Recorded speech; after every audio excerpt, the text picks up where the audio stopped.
प्रशांत किशोर जी, बहुत बहुत प्रणाम। और यहाँ पटना में हम सत्याग्रह यहाँ आप जो कर रहे हैं, ये जो आपने टेंट सिटी बनाई है, यहाँ पहुंचे हैं क्योंकि देश में पिछले साल चुनाव हुए थे, जो लोकसभा के चुनाव, उसके बाद से 3 चुनाव और हुए हैं और ऐसे लगता है कि पॉलिटिकल लैंडस्केप पूरी बदल गई। सभा के दौरान भी जो हम लोगों ने बात कही थी कि नीचे भाजपा को लेकर कोई बहुत बड़ा उनके खिलाफ जनता में बात नहीं है। सीटों के आकलन में थोड़ी बहुत ऊपर नीचे रह गई थी बात, जिसके लिए बहुत गाली भी हम लोगों को पड़ी, लेकिन उस समय भी हम लोगों ने कहा था कि भाजपा का जो वोट शेयर है वो तो मोर और लेस वही रहा है। कुछ राज्यों में उनको सीटों का बड़ा नुकसान जरूर हुआ है, जैसा वो अनुमान कर रहे थे। हालांकि 400 की बात कभी नहीं थी, लेकिन 300 मोर और लेस वो सीट आनी चाहिए थी, वो उनको नहीं आई। और जिन लोगों ने, हम जैसे लोगों ने अनुमान किया था कि भाजपा मोर और लेस उतनी सीट आएगी, लोगों ने बहुत गाली दिया कि भाई ये तो आपको तो पता ही नहीं चला, नीचे तो बहुत भाजपा के अगेंस्ट वेव है। लेकिन जो विधानसभा के चुनाव हुए वो दिखा रहे हैं कि अभी मतलब उनकी मजबूती बनी हुई है और जरूर जनता में असंतोष है, लेकिन असंतोष को भुना पाने के लिए जो व्यवस्था, जो पॉलिटिकल विल, जो ताकत, जो संगठन जमीन पर होना चाहिए, कहीं ना कहीं विपक्षी दल और जो भी हम लोग भाजपा के खिलाफ, मैं खुद को भी उसमें शामिल करता हूं, जो भी भाजपा के खिलाफ संघर्ष कर रहे हैं, लड़ाई कर रहे हैं, राजनीतिक लड़ाई लड़ रहे हैं, अभी और ज्यादा मेहनत और प्रयास की जरूरत है। मेहनत और प्रयास की तो जरूरत है, लेकिन ये जो 3 चुनाव हुए हैं, हरियाणा का, महाराष्ट्र का और अब दिल्ली का, इसमें भाजपा ने तीसरी बार हरियाणा में सरकार बनाई, अप्रत्याशित रूप से बनाई, किसी ने सोचा नहीं था जीतेंगे। महाराष्ट्र में बिल्कुल एक हिस्टोरिक विक्ट्री हुई है और दिल्ली में जो देश की सबसे ज्यादा एडवर्टाइज, सबसे ज्यादा प्रसिद्ध पॉलिटिकल स्टार्टअप था, उसका कल्याण कर दिया है 15 सालों में। देखिए, जहां तक हरियाणा और महाराष्ट्र की बात है, दोनों ही जगह भाजपा का मुकाबला, प्राइमरली जो सीधा मुकाबला था वो कांग्रेस से था। और ये बात पिछले 10, 12, 15 वर्षों से लोगों ने देखी है और जो लोग भी राजनीतिक स्थिति पर थोड़ा बहुत भी समझ रखते हैं वो ये बताते रहे कि जब कांग्रेस और भाजपा में सीधा मुकाबला होता है तो ज्यादातर जगहों पर पिछले 10-15 साल में कांग्रेस भाजपा के सामने खड़ी नहीं हो पाई है। तो महाराष्ट्र और हरियाणा में तो वो दिखा। जहां तक दिल्ली की बात है, दिल्ली में पॉलिटिकल स्टार्टअप तो अब आम आदमी पार्टी नहीं रह गया था। 2008-9 से शुरू हुई व्यवस्था को आज 15 साल हो गए, तो स्टार्टअप से अब वो मैच्योर, ग्रोन अप राजनीतिक पार्टी हो गई है। 3-4 जो बड़ी वजह, मैं अगर, मेरा हालांकि ये विषय नहीं है, ये तो आम आदमी पार्टी को देखना है, लेकिन 3-4 जो बड़ी गलतियां उनसे हुई हैं, एक तो एक नॉर्मल एंटी इनकम्बेंसी 10 साल का रहा है, लेकिन जो एक बड़ी स्ट्रेटेजिक ब्लंडर उन्होंने करी, एक तो उनकी जो पोजीशनिंग थी पार्टी विथ डिफरेंस, वो इंडिया अलायंस में एक फॉर्मल एंट्री के बाद वो डाइल्यूट हो गई। तो एक बहुत बड़ा वर्ग, क्योंकि पिछली बार दिल्ली लोकसभा चुनाव में मैं आम आदमी पार्टी की मदद कर रहा था, तो हम लोगों ने ये देखा था कि दिल्ली में एक बहुत बड़ा वर्ग था जो इस नाम पर आम आदमी पार्टी को वोट देता था कि ऊपर मैंने भाजपा को वोट दिया है लोकसभा में, लेकिन मैं विधानसभा में केजरीवाल को दूंगा। जब केजरीवाल जी और आम आदमी पार्टी, इंडिया अलायंस के फॉर्मल अलायंस हो गए तो उनको उसका नुकसान हुआ और इंडिया अलायंस में रहे भी नहीं, तो जो इंडिया अलायंस के वोटर है वो भी नहीं मिला, तो ना माया मिली ना राम, दोनों ओर से नुकसान हो गया। दूसरी जो बड़ी गलती उन्होंने की कि जब अरविंद केजरीवाल पे लिकर स्कैम को लेकर केस वगैरह हुआ, जब सरकार ने, एजेंसियों ने उनको अरेस्ट किया, तब एक उपाय ये था कि आप हाई मोरल ग्राउंड लेकर रिजाइन कर देते, तो उन्होंने रिजाइन नहीं किया, जेल से ही, जो हेमंत सोरेन ने किया जी, जेल से ही उन्होंने सरकार चलाई और जब वो वापस लौट कर आए तो फिर रिजाइन कर दिया। तो ये तो ऐसे हो गया कि लालू जी जब चारा घोटाला में पकड़े गए तो रिजाइन करके राबड़ी जी को बनाए, और ये समझिए कि अगर वो लालू जी जब वापस छूट कर आए तो वो और राबड़ी जी रिजाइन करके चले जाते और किसी तीसरे को बैठा देते, तो न उनका अपना सपोर्टर खुश हुआ, ना उनका विरोधी खुश हुआ। ये 2 बड़ी स्ट्रेटेजिक भूल मैं समझता हूं आम आदमी पार्टी से हुई, इंडिया अलायंस का हिस्सा बनना और न बनना। इस्तीफा जब नहीं देना था तो दे दिया, देना था तब नहीं दिया। और तीसरी बात जो गवर्नेंस को लेकर है, बहुत कम लोगों ने ध्यान दिया। जो पिछली बार, आप दिल्ली में खुद रहती हैं, दिल्ली में जो पिछली बार मानसून में जो पानी की समस्या हुई, जो वाटर लॉगिंग हुई, उसने कहीं ना कहीं आम आदमी पार्टी का 2 कोर वोटर है, गरीब और लोअर मिडिल क्लास, उसने देखा कि भाई ये तो बड़ी समस्या है, कुछ काम तो हुआ नहीं। और उसके बाद जो सड़कें बिगड़ी, तो सड़कें दिल्ली की, रूरल दिल्ली में, अंदरूनी दिल्ली में लोग ध्यान नहीं देते हैं, मतलब बड़ी सड़कें जो मेन एरिया है वो तो ठीक है, लेकिन रूरल दिल्ली एक तरह से जो उसका नहीं है वैसे, रोड्स टूट गए उसके बाद। और फाइनली ये जो पॉल्यूशन और जमुना वाले जो मुद्दे हैं, शीश महल वाले जो मुद्दे हैं, इसने कहीं ना कहीं मिडिल क्लास को हिलाया। तो कुल मिला जुला के 8-10% वोट का जो नुकसान हुआ है, उसके लिए भाजपा ने कुछ बहुत अच्छा नहीं किया। आम आदमी पार्टी अपनी गलतियों से 10% का नुकसान उनको है, क्योंकि 44% वोट अभी भी उनको आया है, वो कम ताकत नहीं है। लेकिन कहीं ना कहीं जो उनकी ये 2 राजनीतिक स्ट्रेटेजिक भूल हुई और 2 गवर्नेंस के फ्रंट पे, एक वाटर लॉगिंग वाली बात और दूसरा ये यमुना और पॉल्यूशन की स्थिति इतनी है, पिछले 5 साल से मीडिया में एड नॉजियम आप लोग यही चला रहे हैं और लोग सफर कर रहे हैं उससे। तो जो मिडिल क्लास अरविंद केजरीवाल में एक बेहतर गवर्नेंस का मॉडल देख रहा था, वो देख रहा है यार हम तो मरे जा रहे हैं, कुछ ही करेंगे। और पॉल्यूशन पर इतनी इंसेंसिटिविटी, जब तक देखिए क्या डिफरेंस हुआ है। पिछली बार जब चुनाव हुए थे तो पंजाब में कांग्रेस की सरकार थी, तो आप सारा ठीकरा फोड़ रहे थे पंजाब के पराली जलाने वालों पर। अब लोग देख रहे हैं यार पंजाब में भी तुम्हारी सरकार है, तो फिर आप कैसे पॉल्यूशन पर कुछ नहीं कर पा रहे हैं। और हरियाणा में कह रहे हैं कि यमुना में उन्होंने मतलब पॉइजन डाल दिया है। वो तो देखिए चुनाव के दौरान ऐसी तरह की बात मोदी जी भी कहते हैं, आम आदमी पार्टी वालों ने भी कहा, वो तो सेंसेशनलाइजेशन वाली बात है। लेकिन यमुना की जो स्थिति है उसमें 10 साल में कोई विजिबल चेंज नहीं हुआ, ये तो एक बात है। कोई एफर्ट नहीं दिखा कि भाई कोशिश तो करी हो सरकार ने। वो सरकार मतलब पॉल्यूशन पे और जमुना पे मुझे लगता है कि कोशिश न करते हुए दिखना उनके लिए ज्यादा घातक हुआ, बजाय इसके कि वो कितना कर पाए। अगर आम आदमी पार्टी यमुना को साफ करती हुई दिखती, भले यमुना ना साफ हो, वो पॉल्यूशन पर कुछ काम करते दिखते, भले पॉल्यूशन बना रहे, तो फिर भी एक बार को ठीक होता। इस वजह से उनकी हार हुई है। तो प्रशांत किशोर जी, अब अगला चुनाव तो बिहार में ही। बिल्कुल, और हम लोग तैयार हैं, बिल्कुल अब तैयार हो चुके हैं। बिल्कुल, आप देखिए बाईपोल में तो ऐसा नहीं लगा कि आपकी तैयारी थी। 4 सीटों पे 3 में जमानत जब्त हो गई। किसने कहा आपको? मतलब आप लोग भी, आप तो इतने लंबे समय से पत्रकार हैं, झारखंड की हैं, बिहार की पॉलिटिक्स को खूब समझती हैं। ये निश्चित तौर पे कह सकते हैं कि बाईपोल में जितनी उम्मीद लोगों की या हमारी या हमसे लोगों की थी, उतनी वैसा रिजल्ट नहीं आया। लेकिन 2 बातें जो हम लोग 3 साल से कह रहे हैं कि बिहार परिवर्तन के लिए बिल्कुल तैयार है। वो किसी भी हालत में इनकम्बेंट को वोट नहीं करने जा रहा है। बिहार में लोगों ने, ज्यादातर लोगों ने ये मन बना लिया है कि परिवर्तन चाहिए, बदलाव तो चाहिए। अब बदलाव का फायदा किसको होगा, किसको वोट मिलेगा, ये मुझे नहीं पता है। ये संभव है कि कुछ लोग जनसुराज को दें, कुछ किसी निर्दलीय को दे दें, लेकिन बिहार में जितने भी चुनाव अभी हुए हैं 3/4 इनकम्बेंट हारा है। अब आ जाइए जनसुराज पे। जनसुराज को कितना वोट मिला? हमें 10% वोट मिला। 10% वोट बहुत कम है, लेकिन बिहार के परिप्रेक्ष्य में जो दल 1 नवंबर को जिसको सिंबल मिला और 10 दिन के बाद चुनाव हुआ, उसके लिए 10% बहुत बड़ा वोट है। जस्ट आपके व्यूअर्स के जानकारी के लिए बता दूं, भाजपा को इसी बिहार में 10% वोट लाने में 20 वर्ष लगे हैं। पिछले चुनाव में भाजपा को बिहार में 19.6% वोट आया है। नीतीश जी इतनी पुरानी पार्टी है, 20 साल से मुख्यमंत्री, उनको आज तक 15% ज्यादा वोट बिहार में नहीं आया। बिहार जैसे राज्य में 10% वोट से हम लोग शुरू किए हैं जब मेरा सिंबल नहीं आता। उस सिंबल को मैं क्यों बार बार हाईलाइट कर रहा हूं? दिसंबर में जब चुनाव हुआ विधान परिषद का, तो जनसुराज को 22% वोट आया। हम लोग 2nd नंबर पे हैं, आरजेडी 3रे पर और एनडीए 4थे पर। लेकिन सवाल तो हमेशा यही होगा कि 2 यहाँ पर अलायंस हैं। एक है आरजेडी कांग्रेस की अलायंस, दूसरी तरफ है एनडीए जेडीयू और बीजेपी की। आप वोट कटर का काम करेंगे जैसे कांग्रेस ने दिल्ली में केजरीवाल के लिए किया? भाई देखिए, वोट कटर के लिए तो अगर आप 5, 7, 8, 10% वोट ला रहे हैं तो आप वोट कटर ना। हम 22% वोट लेकर आए हैं, तो हम एक सीट पर, बाकी नहीं, दिसंबर में जो चुनाव हुआ उसमें हम लोग 22% वोट लेकर आए हैं। देखिए, टोटल 2 इलेक्शन हुआ जो सिंबल पे नहीं हुआ।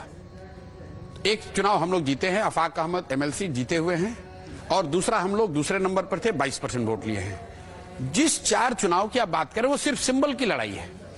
अगर सिंबल ना हो आपके पास, तो लोगों तक बिहार जैसे राज्य में सिंबल का पहुंचना और लोगों की जानकारी होना कि भाई यही सिंबल है जिस पे बटन दबाना है, वो बड़ा चैलेंजिंग काम है। आप देखिए, शरद पवार जी इतनी बड़ी पार्टी है, इतने बड़े नेता है, उनका सिंबल चला गया तो मुझे लगता है कहीं ना कहीं उनको सिंबल का नुकसान हुआ है। आप शिवसेना को देख लीजिए, लोग 2 लीफ की लड़ाई एआईएडीएमके वाले क्यों लड़ रहे हैं? लोग सिंबल के लिए क्यों लड़ते हैं? क्योंकि सिंबल को स्थापित होने में समय लगता है। अब व्यवस्था ऐसी है संवैधानिक, ये भी बात आप जान लीजिए कि इनकम्बेंट के लिए हमेशा क्यों परेशानी है। इसलिए परेशानी है कि अगर हम चाहें भी तो हमें सिंबल नहीं मिल सकता है। हमें सिंबल इलेक्शन के 6 महीना पहले ही मिलेगा। बाई इलेक्शन में सिर्फ 10 दिन पहले मिला, अभी 6 महीना पहले मिलेगा। और मेरा विश्वास है कि जब सिंबल 6 महीना पहले मिलेगा तो उसका असर होगा। प्लस जो पार्टी बनने के बाद हमने अब प्रयास शुरू किया है उसका भी असर दिखेगा, क्योंकि बाई इलेक्शन से पहले मैं पदयात्रा कर रहा था। उन इलाकों में जहां इलेक्शन हुआ वहां पदयात्रा भी नहीं हुई है, संगठन भी नहीं हुई, सिर्फ लोगों ने जनसुराज का नाम सुना हुआ था। अब मैंने पिछला 4 महीने पूरी ताकत मेरी संगठन बनाने पर है। लोगों ने बात सुन ली है।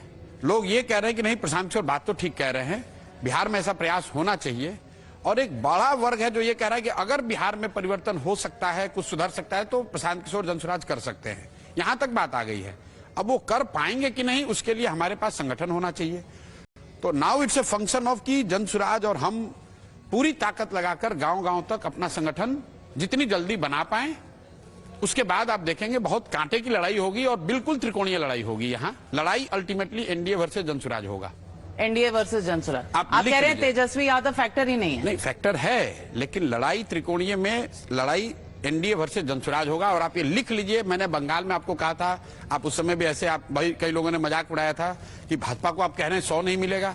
आप लिख लीजिए, लड़ाई अल्टीमेटली एनडीए वर्सेस जनसुराज होगा। जीतेगा कौन?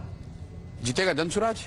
ऐसे कैसे? आप देख लीजिए। अब आप एडवाइजर से, पोलस्टर से अब आप बन रहे हैं पार्टी के देखिए, अब देखिए, मैं यही बात है। अब दिक्कत ये है कि अगर मैं यही बात जनसुराज दल के लिए कह रहा होता तो आप कहते नहीं प्रशांत किशोर कह रहे हैं तो सर्वे करके बोल रहे होंगे, डेटा देख के बोल रहे होंगे, इनको कैंपेन की समझ है, राजनीति की समझ है। पॉलिटिशियन को तो लोग कम आते हैं। अब आप पॉलिटिशियन हैं, मैं you have to get used to this. अभी भी मैं क्या कर रहा हूं, अभी भी तो मैं जनसुराज को एडवाइस, अब जनसुराज दल बन गया है जिसको मैं एडवाइस कर रहा हूं। एक ही फर्क है कि मैं अब सामने से बोल भी रहा हूं, बाकी सारा चीज जो मैं पहले करता था वही कर रहा हूं। संगठन बनाना हो। पार्टी के अध्यक्ष आप हैं? नहीं, हम नहीं है। मुख्यमंत्री अध्यक्ष नहीं है, पर अध्यक्ष तो मनोज भारती जी हैं। पर मुख्यमंत्री के दावेदार आप रहे? देखिए, कोई दावेदार नहीं है। मुख्यमंत्री का दावेदार वो व्यक्ति है जो बिहार को इस गतलखाने से निकाले, इस गर्त से निकाल पाए। वो तो काम आप कर रहे हैं। नहीं, मैं निकाल नहीं पा, मैंने निकालने का एक प्रयास शुरू किया है। और मुझे इस बात का सेटिस्फेक्शन है कि पहली बार बिहार जैसे राज्य में एक बड़े वर्ग में ये कॉन्फिडेंस जरूर आया कि चलो कुछ एक प्रयास तो शुरू हुआ, कोई कोशिश तो कर रहा है। वरना तो लोग बिहार की ओर देखते ही नहीं। आप मेरी बात छोड़ दीजिए, भाजपाइयों से जाके पूछ लीजिए, आप मोदी जी से पूछिए, आप तो उनका इंटरव्यू लेते हैं कि भैया आप तो देश बदलने की बात कर रहे हैं, बिहार को सुधारने के लिए आपने कहीं कुछ क्यों नहीं किया? तो वो भी कहेंगे पूछा था। बिल्कुल पूछा होगा, उनसे भी पूछा होगा, सोनिया गांधी से भी पूछा है, जिनके साथ भी काम किया। पूछा क्या कहा उन्होंने? ज्यादातर नेता और दल ये कहते हैं यार बिहार में अब इससे ज्यादा कुछ नहीं हो सकता है, बड़ा जातियों में बटा हुआ है। इसलिए मैं अपने भाषणों में भी कहता हूं कि बिहार वो राज्य है जिसको ज्यादातर दल और नेताओं ने न सुधर पाने वाला मानकर छोड़ दिया है। तो अब इसको यहाँ के लोग ही सुधारेंगे। अगर यहाँ के लोग नहीं सुधारेंगे तो इसको कोई नहीं सुधार। आप यहाँ के हैं, बाकी बाहर के हैं। ऑब्वियसली मोदी और साथ यहाँ के हैं नहीं। तो नीतीश कुमार है? नहीं, सोनिया गांधी तो यहाँ के नहीं। नीतीश कुमार तो फिजिकली टायर्ड और मेंटली रिटायर्ड हो गए हैं। उनको ऐसे खड़ा करके रखा गया है, फिजिकली वो आदमी कुछ कर नहीं सकते हैं। आप कहीं, ये लोग पत्रकार हैं, यात्रा कर रहे हैं। कौन सा यात्रा कर रहे हैं? वो यात्रा उतरा कुछ नहीं कर रहे हैं। वो तो सरकारी बस उससे हेलीकॉप्टर से बैठा के उनको झाड़ पोंछ के खड़ा कर दिया जाता है। जाते हैं 2-4 शब्द बोलते हैं, उनको झाड़ पोंछ कर खड़ा कर दिया जाता है। बिल्कुल आपको बोल रहे हैं, कैमरे पे बोल रहे हैं। मैंने आपको कैमरे पे कहा, नीतीश कुमार, मेरा आपसे आग्रह है, आप नीतीश कुमार का इंटरव्यू कीजिए। इंटरव्यू करके खाली एक बात पूछ दीजिए कि अपने मंत्रिपरिषद के मंत्रियों का, साथी मंत्रियों का नाम बता दीजिए। अगर नीतीश कुमार अपने मंत्रियों का नाम और विभाग बता दें, मैं आपको कैमरे पर कह रहा हूं, ये पूरा अभियान वापस लेकर नीतीश कुमार का समर्थन कर दूंगा। जिस एक समय में किया था, नहीं किया आपने, आप फिर बात घुमाइए, आप एडवाइस आप इस पर टिके रहिए, आप टिके रहिए। तब 2014 के नीतीश कुमार और आज के नीतीश कुमार में फर्क है। मैं बहुत जिम्मेवारी से इस बात को कह रहा हूं कि नीतीश कुमार जी की मानसिक शारीरिक हालत अब ऐसी नहीं है। और ये कोई, मैंने तो कहा जांच करा लीजिए, जांच का भी विषय नहीं है। कोई भी पत्रकार चला जाए, नीतीश कुमार ने पिछले कई महीनों से कोई पत्रकारों से बातचीत नहीं की है। आप कहेंगे तो मोदी जी ने नहीं किया है, लेकिन मोदी जी जा रहे हैं, भाषण तो दे रहे कहीं। नीतीश कुमार कुछ नहीं बोलते हैं, कोई विषय पे उनको जानकारी नहीं है। उनको पता ही नहीं है, उनके इर्द गिर्द 4-5 लोग हैं, वही चला रहे हैं। बड़ी बात कह रहे हैं आपके झाड़ पहुंचकर मुख्यमंत्री, और वो अगले और नहीं, बड़ी बात ये नहीं है। बीजेपी ने तो एक रेजोल्यूशन पास किया है कि वो ही फेस रहेंगे अगले चुनाव का। इससे बढ़िया काम बीजेपी हम लोग जैसे लोगों के लिए कर ही नहीं सकती है। बीजेपी का धन्यवाद। मैं तो आपके कैमरे पर ये कह रहा हूं, अमित शाह जी आए और ये घोषणा करें कि एनडीए की ओर से अगली बार नीतीश कुमार ही मुख्यमंत्री होंगे। ये कर दें और न भाजपा वाले सब हार गए चुनाव, तो आप लिख लीजिए मेरी बात को। खाली वो कह दें, डर के मारे कहते नहीं है। वो ये कह रहे हैं कि अभी उनके नेतृत्व में लड़ेगा। अभी तक भाजपा ने ये नहीं कहा है कि अगला मुख्यमंत्री नीतीश कुमार ही होगा। वो लोग भी तो देख रहे हैं। तो फिर जनसुराज आ रहा है? बिल्कुल आ रहा है, बिल्कुल आ रहा है। और आप देखिएगा नतीजे। मैं इसलिए नहीं कह रहा हूं कि मैं जनसुराज में प्रयास कर रहा हूं, इसलिए कर रहा हूं कि बिहार की जनता ऊब गई है लालू नीतीश भाजपा के इस प्रयास से, और रोज नीतीश कुमार के पलटने से, और यहाँ की जो गरीबी बदहाली है, पलायन है, उससे लोग ऊब चुके हैं। और मतलब दिल्ली में लोगों को आप कह रहे हैं एंटी इनकम्बेंसी, और आप उसी पत्रकारिता के मानक से कह रहे हैं कि बिहार में कोई एंटी इनकम्बेंसी नहीं है।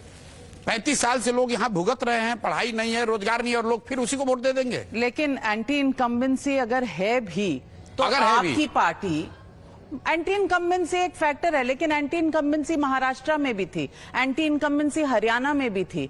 वहां पर ये फॉर्मूला एंटी इनकम्बेंसी का क्यों नहीं चला? नहीं, बिल्कुल चला। वहां नेतृत्व पुराना नहीं, बिल्कुल चला है। आप देखिए महाराष्ट्र को ले लीजिए। महाराष्ट्र में एंटी इनकम्बेंसी का आलम यह रहा कि मोदी जी वहां लोकसभा चुनाव में साफ हो गए। उसके बाद सरकार ने क्या किया? सरकार ने वहां 4-5 बड़ी योजनाएं शुरू की।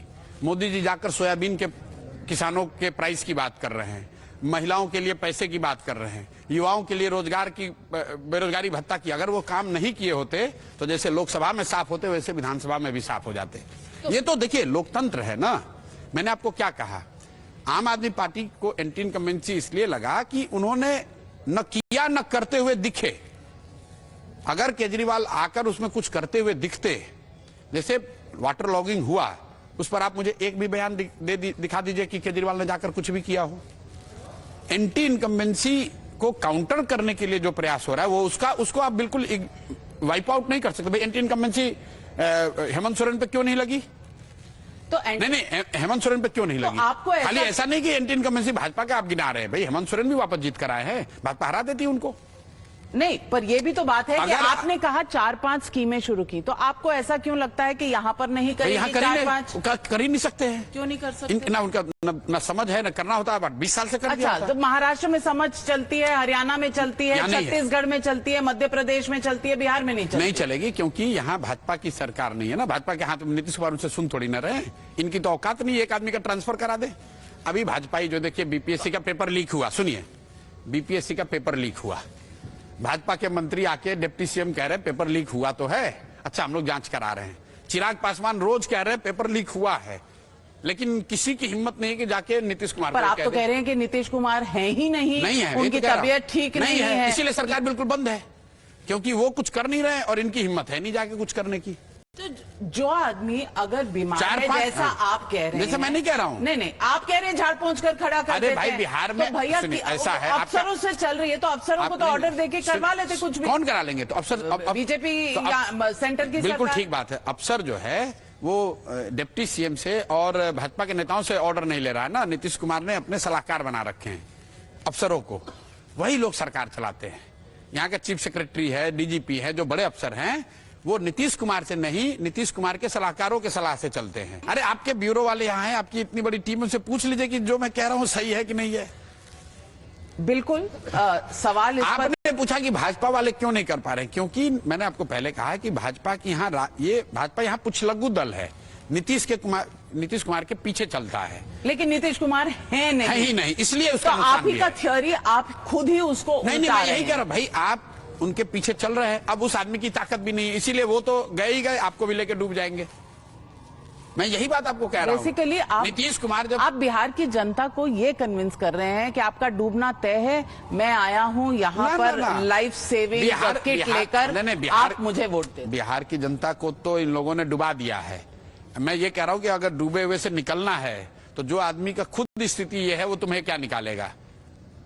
आप मुझे बताइए, अभी बीपीएससी पेपर लीक हुए, जिस तरह की यहाँ ब्रुटैलिटी हुई, जिस तरह का लाठीचार्ज हुआ, कोई भाजपा का नेता आके बोला?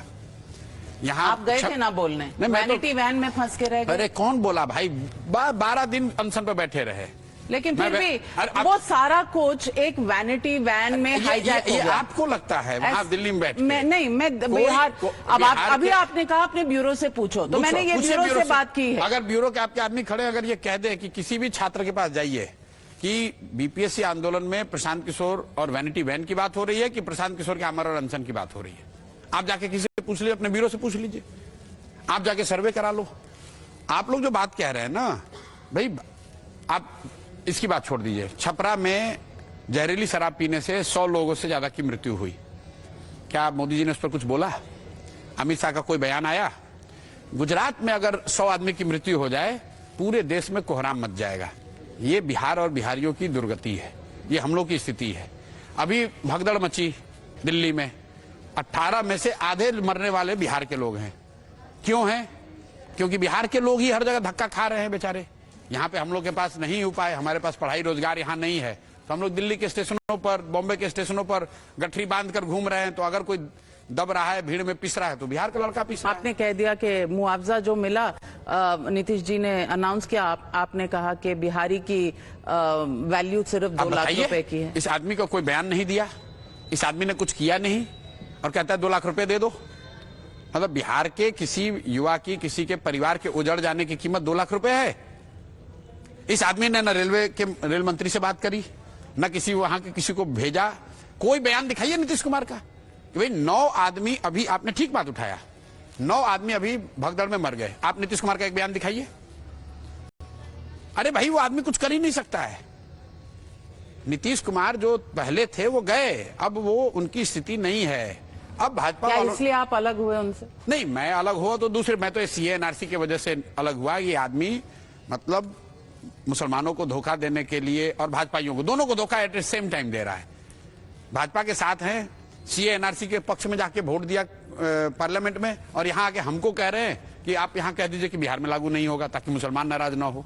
तो ये दोनों को धोखा दे रहे हैं। और वही नीतीश कुमार की फितरत है, हर 2 साल पे पलट के, कभी आरजेडी, फिर पलट के भाजपा, फिर पलट के आरजेडी, फिर पलट के भाजपा। ये तो सब लोग जान गए हैं। अब नीतीश कुमार कोई फैक्टर अब यहाँ नहीं है, यहाँ पर एनडीए फैक्टर है। इसलिए नहीं कि एनडीए का कोई बड़ा नेता, आप तो कहेंगे भाजपा कोई नेता नहीं है, नीतीश थक गए तो एनडीए फैक्टर क्यों है? एनडीए फैक्टर इसलिए है क्योंकि लालू जी से जो वर्ग जो चाहता है कि किसी भी हालत में लालू का राज नहीं आना चाहिए, वो एनडीए में अपना ऑल्टरनेटिव देखता रहा है अभी तक। इसलिए एनडीए बहुत बड़ा फैक्टर है। इसलिए नहीं कि कोई एनडीए के लिए पॉजिटिव वोट है, यहां एनडीए के लिए पॉजिटिव वोट नहीं है, एनडीए के लिए लालू के अगेंस्ट का एक बड़ा वोटर है, जो कि ये देख रहा है कि कहीं ऐसा ना हो कि मैं जनसुराज को दूं तो लालू आ जाएगा।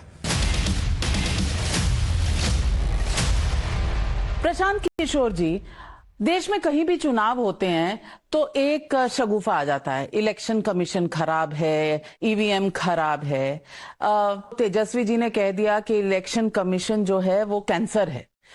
मैं आपसे पूछना चाहती हूं कि आप एक नई पार्टी हैं, क्या आप इस देश के जितने भी इंस्टीट्यूशंस हैं उन पर सिर्फ सवालिया निशान लगाएंगे?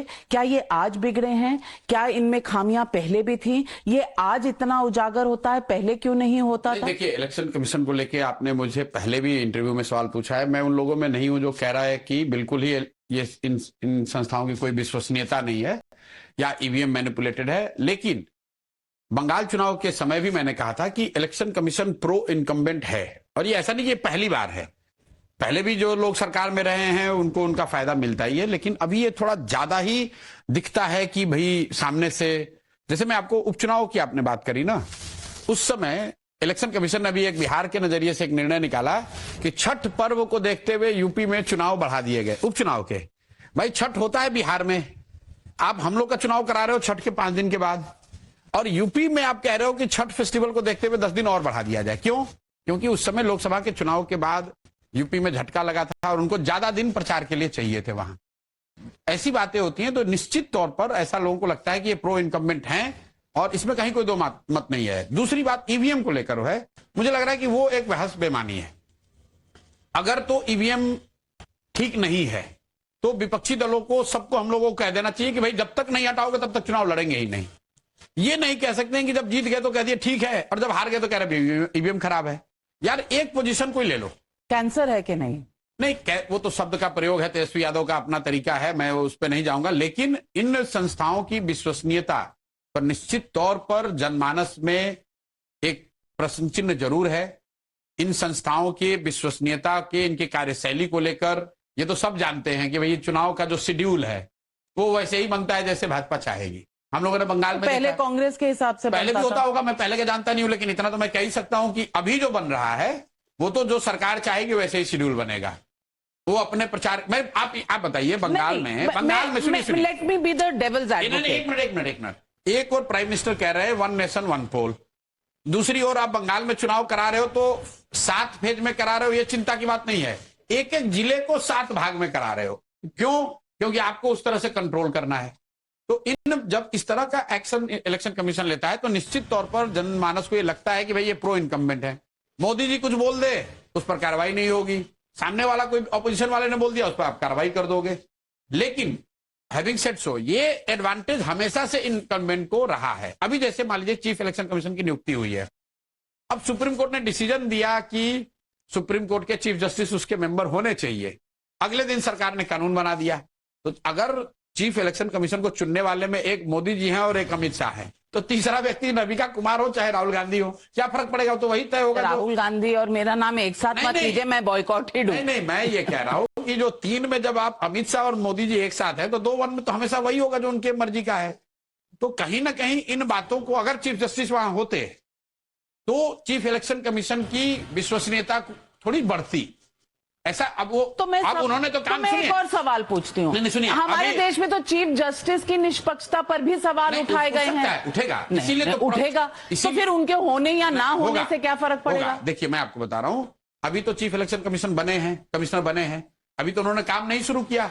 तो निश्चित तौर पर उनके काम पर तो लोग टिप्पणी नहीं कर रहे हैं, लेकिन जिस तरीके से उनको बनाया गया है उस पर टिप्पणी हो रही है और वो उनकी विश्वसनीयता को थोड़ा धक्का देता है। अगर उस सिलेक्शन कमेटी में विपक्ष के नेता, चीफ जस्टिस और प्रधानमंत्री होते तो यही व्यक्ति की विश्वसनीयता थोड़ी ज्यादा होती। प्रशांत किशोर जी, यही तो कह रही हूँ, चीफ जस्टिस पर भी सवालिया निशान लगाते हैं विपक्ष के पार्टी। नहीं, देखिए क्या क्या टिप्पणियां नहीं की चंद्रचूड़ जी पे? नहीं, लोकतंत्र है तो टिप्पणी तो होगी। कोई कम से कम पहले सुप्रीम कोर्ट और नहीं, हर जगह होता है, हर जगह होता है। इंदिरा जी के जमाने में जजेस पर टिप्पणी नहीं हुई है, आज तक टिप्पणी हो रही है कि इंदिरा जी के बनाए हुए जज थे, इसलिए उन्होंने ऐसा नहीं, क्या भाजपा वालों ने टिप्पणी नहीं की है उस पर? ये बात नहीं। देखिए जजेस अगर कोई ब्लेटेंट निर्णय देंगे तो लोकतंत्र में जनता से ऊपर कोई नहीं है, जनता टिप्पणी सब पर कर सकती है, ना जज उनसे ऊपर है, ना प्रधानमंत्री, ना ऑपोजिशन लीडर। बात प्रक्रिया की हो रही है। प्रक्रिया अगर पारदर्शी हो और to an extent possible neutral दिखे, पारदर्शी दिखे, तो लोगों का भरोसा बढ़ेगा। मैं आपको फिर दोहरा रहा हूं, यही सीएसी अगर उस कमिटी के द्वारा बनाए जाते जिसमें प्रधानमंत्री, राहुल गांधी और चीफ जस्टिस होते तो इनकी विश्वसनीयता थोड़ी ज्यादा होती, बजाय यही चीफ जस्टिस जब ये अमित शाह जी और मोदी जी और राहुल गांधी ने बनाया, जिसमें राहुल गांधी ने अपना डिसेंट नोट दिया है। तो राहुल गांधी जी का तो डिसेंट नोट हर चीज पर होता है। नहीं, इस देश में इन्वेस्टमेंट पर भी होता है। विपक्ष के नेता हैं, अगर आप उनकी बात को भावना का कोई कदर ही नहीं करना चाहते तो फिर क्यों कमेटी बना रखी है? तो फिर आप ही बना दो।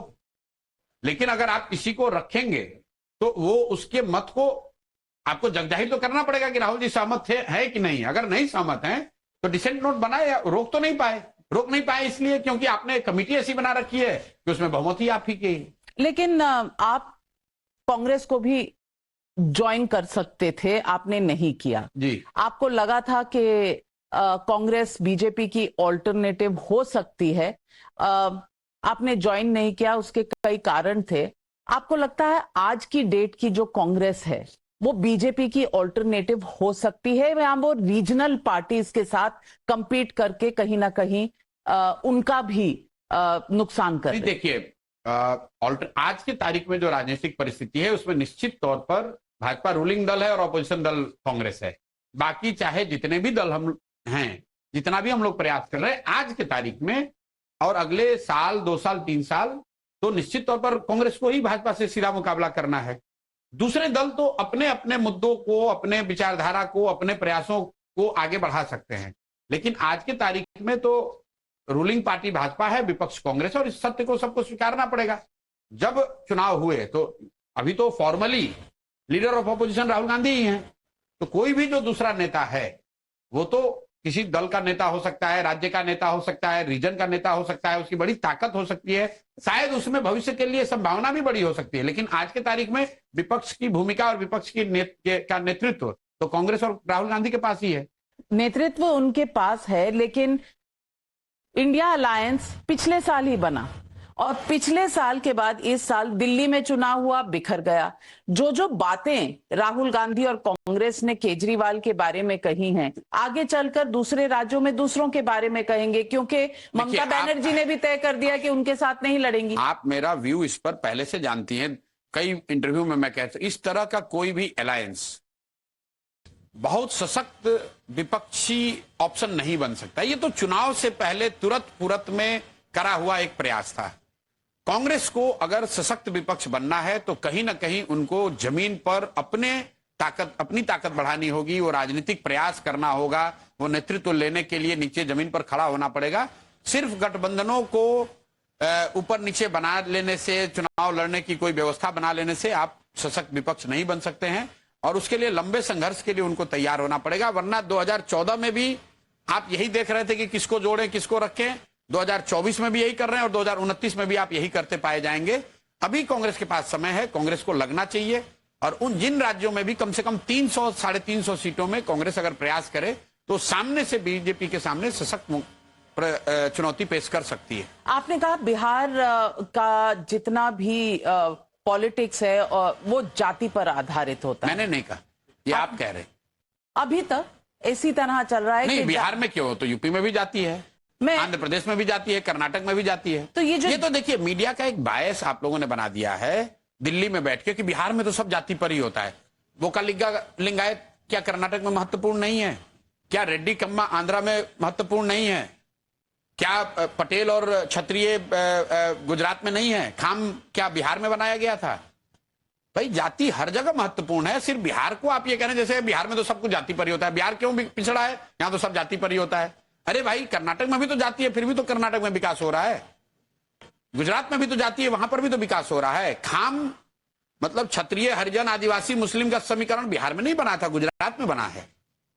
पटेलों की राजनीति भाजपा ने वहां सौराष्ट्र में भाजपा ने शुरू की है। तो ऐसा नहीं कि जाति कहीं दूसरे जगह नहीं है, बिहार में भी जाति है।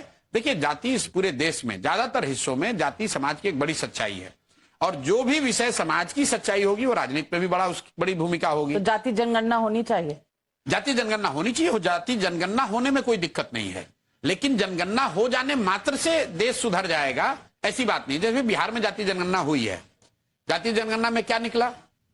3% दलित समाज के बच्चे 12वीं पास करते हैं बिहार में।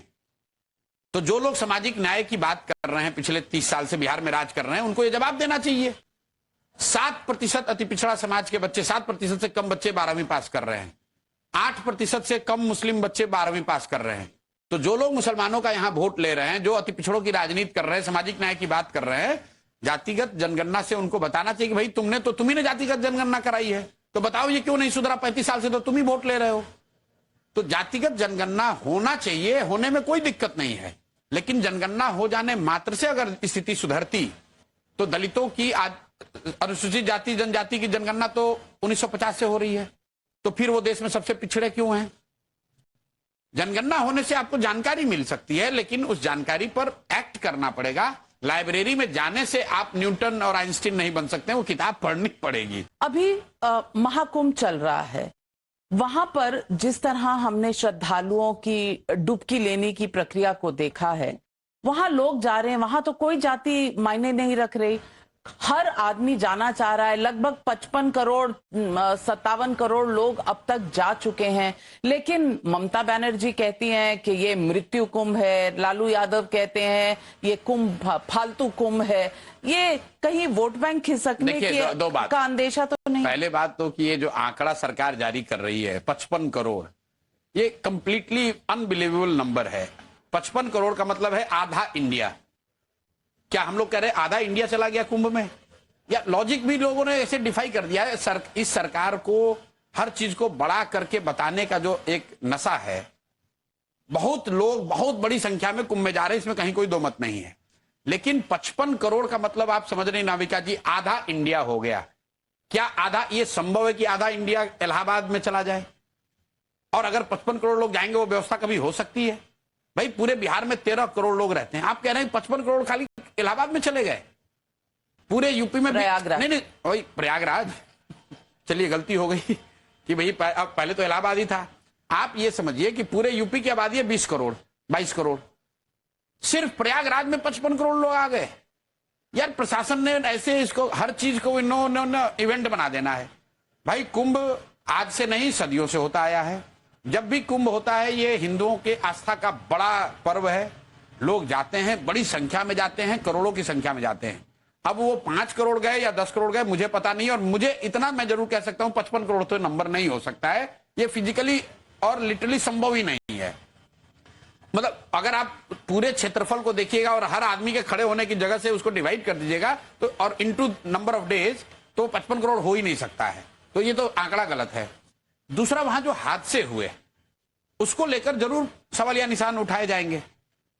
जब सरकार जब आप बड़े दावा करते हैं कि भाई मैं बिल्कुल साफ हूं, तब थोड़ी भी दाग लगेगा तो लोग सवाल उठाएंगे। कुंभ के कहां से दिक्कत हुई है? जिस दिन भगदड़ हुई, जो स्टैंपेड हुआ, पूरे दिन सरकार ने यह कहा ही नहीं कि स्टैंपेड हुआ कि नहीं हुआ, हुआ तो कितने लोग हताहत हुए। अब मतलब पूरी मीडिया ब्लैंक है। ये देश में अपने आप में अप्रत्याशित घटना है कि स्टैंपेड हुआ और कोई ये नहीं बता रहा है कि भाई 10 लोगों की जान गई या 100 की गई। अगले दिन सरकार ने कोई एक आंकड़ा जारी किया जो कोई मानने को नहीं तैयार है।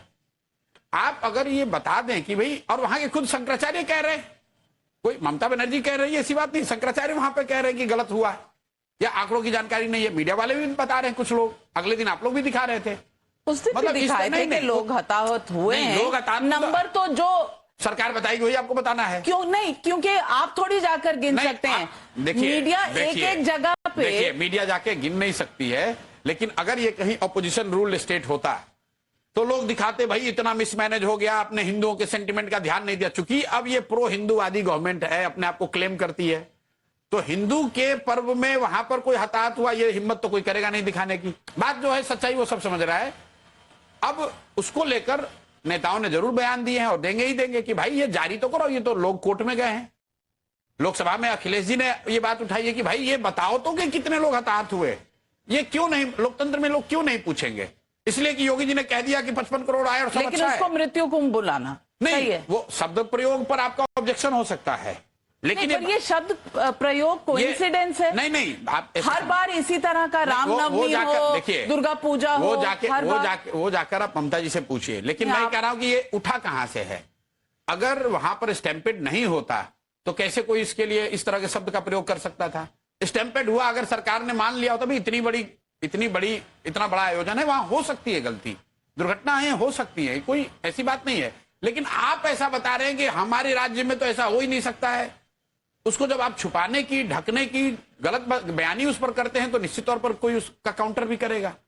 काउंटर तो है, लेकिन मैं आपको फिर वही कह रहा हूं, भाई कुंभ में बहुत बड़ी संख्या में लोग गए हैं, हमारे बिहार से लोग गांव-गांव से लोग गए हैं, लेकिन ये कहना 55 करोड़ लोग चले गए, भाई जितना प्रयागराज का जमीन है। 55 नहीं होंगे आप कह रहे हैं, थोड़े कम थोड़े ज्यादा नहीं, लेकिन जाति जनगणना और जातियों, अरे आप बेकार दूसरे मुद्दे पे जा रही हैं। पूरे प्रयागराज का क्षेत्रफल जोड़ लीजिए, एक आदमी को खड़ा होने के लिए कितनी जगह चाहिए वो जोड़ लीजिए, और कितने दिन कुंभ चला है उसको मल्टीप्लाई कर लीजिए। सिंपल मैथ है भैया।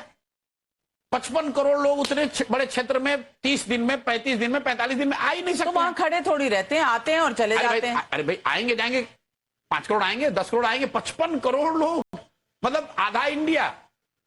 अब रोज सरकार एक आंकड़े फेंकती है, मीडिया वाले उसको पकड़ लेते हैं, फलाने दिन अरे 6 करोड़ आप बोलते हैं तो आपका भी तो चलता है ना। चलने की बात नहीं है। इस तरह जो ऑफिशियल डेटा होगा, are you saying everything that is official should be disregarded? I am saying when official data is questionable, then somebody from opposition or those who are not willing to believe the irrationality को अगर कोई question करता है तो उसको आप एकदम गलत नहीं कह सकते हैं। नहीं, गलत जहां कोई तक नहीं आपने कह रहा, लेकिन हर आपने ये जो बात पर कहना, पहले कह रहे थे अरे कि कोई जा नहीं रहा है, ट्रेनें खाली जा रही हैं। भाई देखिए, वो कौन कह रहा था मैं नहीं जानता हूँ। अखिलेश अगर कोई ये कह रहा है कि कुंभ में लोग नहीं जाएंगे या नहीं जा रहे हैं, तो वो उसकी मानसिकता को दिखाता है। ऐसा तो हो ही नहीं। इसके लिए कोई भाजपा थोड़ी ना लोग जा रहे हैं भाई। जो लोग कुंभ में जा रहे हैं सब भाजपा के वोटर थोड़ी ना है। अगर एक बार को आप मान लो कि कुंभ में 55 करोड़ लोग गए, भाजपा को तो 20 करोड़ लोगों ने वोट दिया है, तो जितने लोग गए वो भाजपा के वोटर थोड़ी ना है, या वो भाजपा के वोटर थोड़ी हो जाएंगे। ये तो वो आप अपने धर्म के लिए जा रहे हैं, अपनी आस्था के लिए जा रहे हैं, कुंभ के लिए जा रहे हैं, गंगा में स्नान करने जा रहे हैं, वो अलग विषय है। वोट और राजनीति अलग विषय है। जब आप उसका राजनीतिकरण करेंगे कि हमारी सरकार है इसलिए 55 करोड़ लोग आए, तो निश्चित तौर पर आपके राजनीतिक विरोधी भी कोई टिप्पणी करेंगे।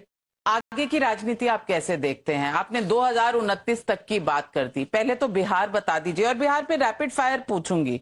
आप बिहार की राजनीति में क्या देखते हैं? आपका टारगेट क्या है?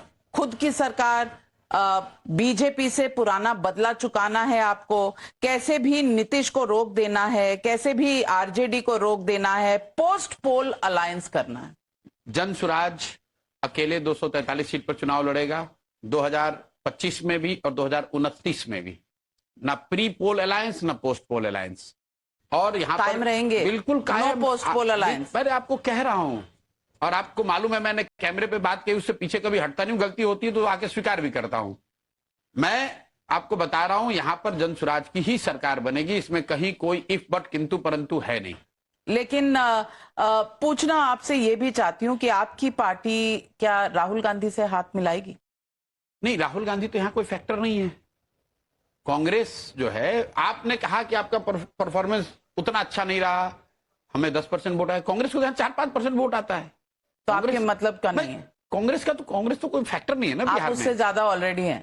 नहीं, मैं ये थोड़ी कह रहा हूं, आप कांग्रेस को तो यहां उम्मीदवार नहीं मिलेंगे 50। और अभी जनसुराज ने अपना उम्मीदवारी के लिए हम लोगों ने रजिस्ट्रेशन शुरू किया है। 12,500 लोगों ने अप्लाई किया है जनसुराज से उम्मीदवार बनने के लिए, और हम लोग 21,000 रुपए फीस ले रहे हैं। ऐसे नहीं, फ्री में नहीं, आप जाके देख लीजिए। हाँ, आपका मैंने दान पात्र देखा। नहीं, ये दान पात्र नहीं है, आवेदन का शुल्क है 21,000 रुपए। तो दान पात्र में आवेदन दान करते नहीं, हैं? आवेदन दान नहीं करते, उस पे दान पात्र लिखा है। ये दान पात्र तो जो लोग यहाँ आते हैं आश्रम में उनके लिए है। मैं आपको बता रहा हूं कि अगर जनसुराज को कोई सुन समझ नहीं रहा है तो ये 12,000 लोग आवेदन क्यों दे रहे हैं? लोग आपसे सवाल पूछते हैं फंडिंग का भी। कहते हैं कि आपके पास एनजीओ से फंडिंग आ रही है, कोई एक कंपनी का भी नाम जॉय ऑफ लिविंग की फंडिंग का भी सवाल उठाया गया है। जब 2 अक्टूबर से पहले जब ये दल नहीं था, तो जनसुराज का जो पूरा अभियान जो मैंने पदयात्रा चलाई है, वो सिर्फ और सिर्फ विशुद्ध तौर पर समाज को बताने समझाने कि कैसे तुम गरीबी से निकलोगे, कैसे वोट दो। आपको और आपके द्वारा पूरे बिहार के लोगों को चुनौती, मतलब बिहार के जो भी ऑपोजिशन के लोग उनको चुनौती दे रहा हूं कि 2 बरस जब मैंने पदयात्रा की है, एक भी फुटेज दिखा दीजिए जहां मैंने कहा है कि किस दल को वोट देना है। तो वो पूरा प्रयास एक एनजीओ के माध्यम से किया गया है। अब जब दल बन गया है तो जनसुराज के माध्यम से किया जा रहा है। तो अब आपके ऑडिटेड रिजल्ट्स? नहीं, ऑडिटेड रिजल्ट फाउंडेशन का भी है, वो किसी ने कोई डिस्कवरी नहीं की है। जो आज जो देश में व्यवस्था है, दर्शकों को समझ लेना चाहिए, एनजीओ को जो डोनेशन आता है उसको आपको वेबसाइट पे डालना ही है। दर्पण सरकार की व्यवस्था जिसमें आपको डालना पड़ता है। यहां पर कोई प्रवक्ता खड़ा होकर ऐसे कर रहा है जैसे उसने कोई बहुत बड़ी डिस्कवरी कर ली। अरे भाई, ये पहले से 2 बरस से खर्च होता है, वो सरकार की जो व्यवस्था है उस पर हम लोग को डिक्लेयर करना ही पड़ता है। वो जॉय ऑफ गिविंग फाउंडेशन जो है वो मेरे साथ आज से कई वर्षों से है। उसी फाउंडेशन के अंतर्गत मैंने पदयात्रा की। जो खर्चे हुए चेक से हुए हैं, पब्लिक डोमेन में है, उसको जाके देख लो किसने दिया किसने नहीं दिया। 2 अक्टूबर को जब दल बन गया है तो अब जो इसका खर्चा है वो दल से हो रहा है। प्रशांत किशोर जी, मैंने 29 में आपने कहा आपकी पार्टी भी लड़ेगी। आप देखते हैं कि बीजेपी का चेहरा मोदी जी रहेंगे? बीजेपी का चेहरा तो मोदी जी ही रहेंगे, उसमें कहीं कोई दो मत नहीं है। कांग्रेस पार्टी? कांग्रेस का चेहरा राहुल गांधी रहेंगे। क्या स्थिति रहेगी कांग्रेस पार्टी की तब तक? अब मैं नहीं जानता हूँ, ये बात तो मैं नहीं जानता हूँ। मैं फोरकास्ट कीजिए। नहीं, मैं क्या फोरकास्ट, मैं पिछली बार फोरकास्ट किया, मेरे लोगों ने इतनी गाली दी क्योंकि अब आपने फोरकास्टिंग का बिजनेस बंद कर दिया। बिजनेस तो मैं पहले भी नहीं करता था। मतलब 5 बातें बताई, उसमें एक सीट में ऊपर नीचे हो गया तो लोग ऐसे बता रहे हैं इनकी समझ खत्म हो गई। जबकि उसके बाद के भी परिणाम ये दिखा रहे हैं कि जो ब्रॉडली समझ समाज की राजनीतिक भावनाओं की जो है वो broadly we are on track, we understand कि देश में क्या चल रहा है, उसमें गलती नहीं हुई है कोई। जो बात हम लोग कह रहे थे कि मोदी की पॉपुलैरिटी कम हुई है, लेकिन वो वेव खत्म नहीं हुआ है, वही बात दिख रही है। लेकिन एक छोटी सी गलती हुई तो आप कमरे में बैठे हैं तो आप तो तुरंत क्रिटिसिज्म करते हैं।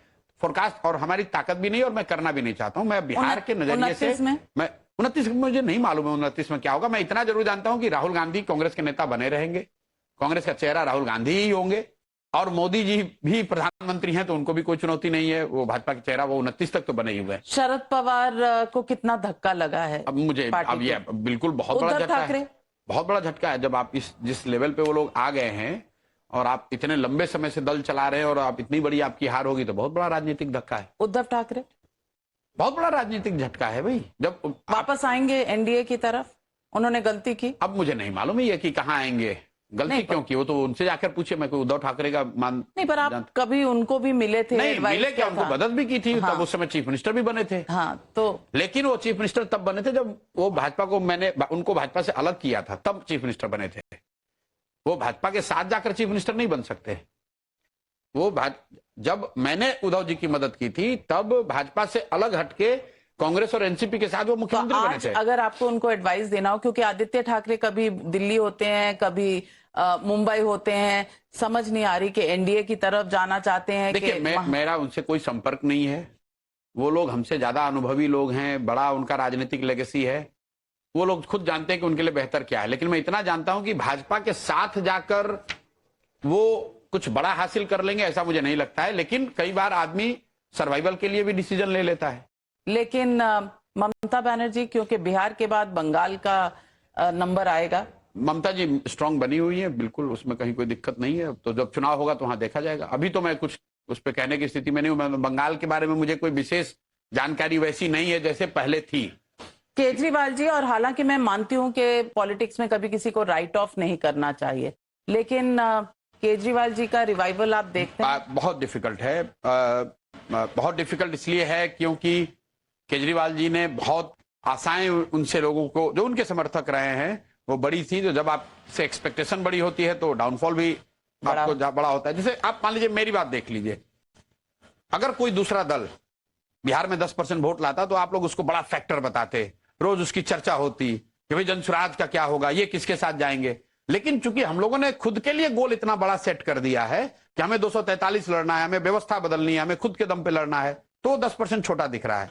चिराग पासवान आपको यहाँ बड़े नेता दिखते हैं, मांझी जी आपको बड़े नेता दिखते हैं, उपेंद्र कुशवाहा बड़े नेता दिखते हैं, उनको 2-4% भी वोट नहीं है पूरे राज्य में, लेकिन वो 2% किसी के साथ वो जाने को तैयार हैं। तो कई बार जब आप अपने लिए बड़ा गोल सेट करते हैं तो आपका अबव एवरेज परफॉर्मेंस भी खराब दिख सकता है। उस नजरिए से पार्टी एक साथ रहेगी, आम आदमी पार्टी है, मुझे नहीं लगता कि आम आदमी पार्टी में कोई चुनौती है। मैंने ये पहले भी किसी इंटरव्यू में कहा है कि जो लोग ये कह रहे हैं पार्टी टूट जाएगी, ये वो, मुझे नहीं ऐसा लगता है। उस पर अरविंद केजरीवाल अभी भी उसके सर्वमान्य नेता है। और देखिए, पंजाब के लिए भी मैं कह रहा हूं, आप जीवन में जो चीज हासिल करते हैं वो झटके में कोई चीज आपको मिलती नहीं है और झटके में चीज जाती नहीं। हम उस थॉट में यकीन रखते हैं, जो काम भी आप सही गलत करते हैं वो धीरे धीरे एक्यूमुलेट होता है आप पर, और वो कोई झटके से नहीं निकाल सकता है। एक गलती हो जाए, एक झटका लग जाए तो बस आप खत्म हो जाएंगे, ऐसी बात नहीं है। मतलब संभव है कि एक बार प्रशांत किशोर ने कहा कि इनको 300 सीट आए, 240 आए, इसका मतलब ये नहीं कि प्रशांत किशोर की राजनीतिक समझ खत्म हो गई।